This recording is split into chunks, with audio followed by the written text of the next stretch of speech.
دوستان عزیزم، درود و مهر. امیدوارم حال دلتون عالی باشه. میدونی این غذا چیه؟ یه ترکیب ساده اما نتیجهش یه طعمی که هیچ وقت از یادتون نمیره. از دل همدان، اصیل، خاص و پر از خاطره. بمون تا ببینید چرا همه ازش اینقدر تعریف میکنن. بریم که با هم دیگه طرز تهیه‌شو ببینیم.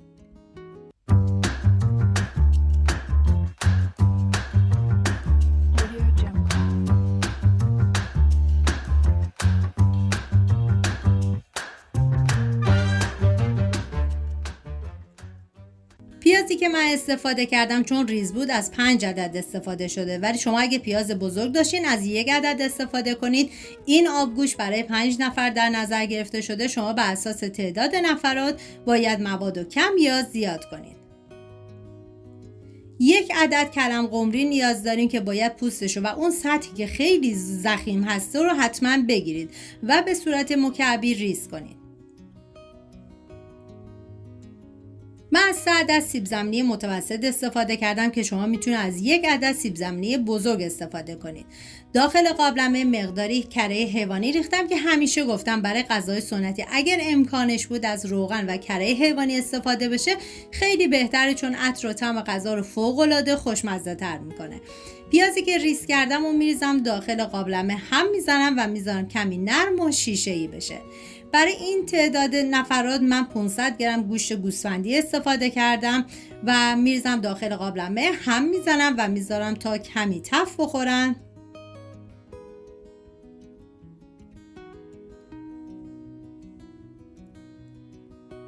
ادویه‌های این آبگوشت زردچوبه، فلفل سیاه و نمک هستش که من زردچوبه و فلفل سیاه رو میریزم ولی نمک رو میذارم برای مرحله آخر، چون این غذا کشک داره. احتمال اینکه کشکمون نمک داشته باشه زیاده، پس برای اینکه غذا شور نشه در مرحله آخر تست میکنم، اگر نیاز بود بهش اضافه میکنم. هم میزنم و میذارم ادویه‌ها تف بخورن و عطر ادویه‌ها آزاد بشه.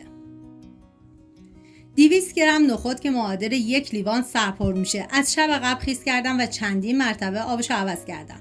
به گوشت اضافه میکنم و هم میزنم تا یه تفت مختصری بخوره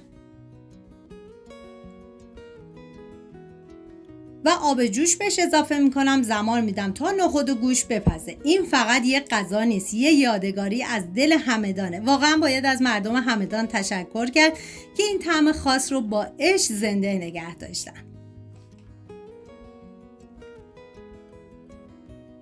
توی این فاصله تا گوشت نخود میپزه داخل تابه، من مقداری کره ریختم و بعد از داغ شدن کلم و سیب زمینی رو بهش اضافه میکنم و هم میزنم و میذارم یه تفت مختصری بخوره. ببینید نباید خیلی سرخ و برشتش کنید، همین که تفت خورد دیگه باید زیر حرارت رو خاموش کنید.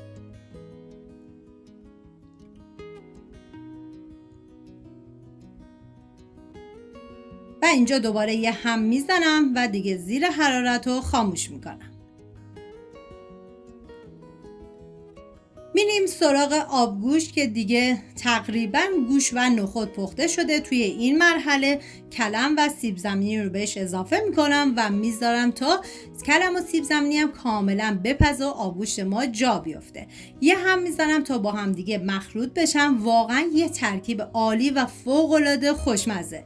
جای تک تک شما دوستان عزیز خالی. من هرچی از خوشمزگی و عطر و طعم این غذا بگم کمه. باید خودتون دست به کار بشین و درست کنین که ببینید چقدر عالی بود. حالا توی این فاصله من 2 حبه سیر رو رنده کردم، میریزم داخل یه ظرف و یه پیمانه کشک که تقریبا معادل 6 قاشق غذاخوری میشه به سیر اضافه میکنم. مقداری آب میریزم تا کشک کاملا رقیق بشه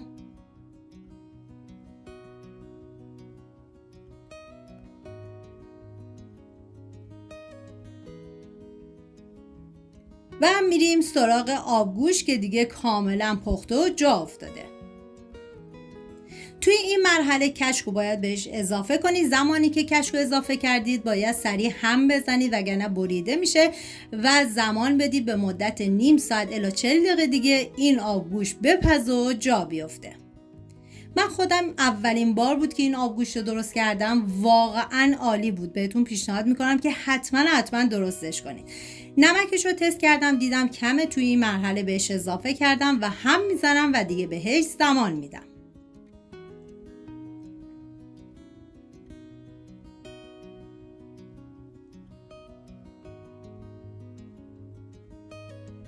اگر از عزیزانی هستین که ویدیوهای منو دنبال میکنین ولی هنوز سابسکرایب نکردید، ممنون میشم رو دکمه سابسکرایب بزنید. اینطوری هم از کانال حمایت میکنید، هم ویدیوهای بعدی رو از دست نمیدید. سپاس از همراهی همیشگیتون. تا یه خوشمزه دیگر، بدرود.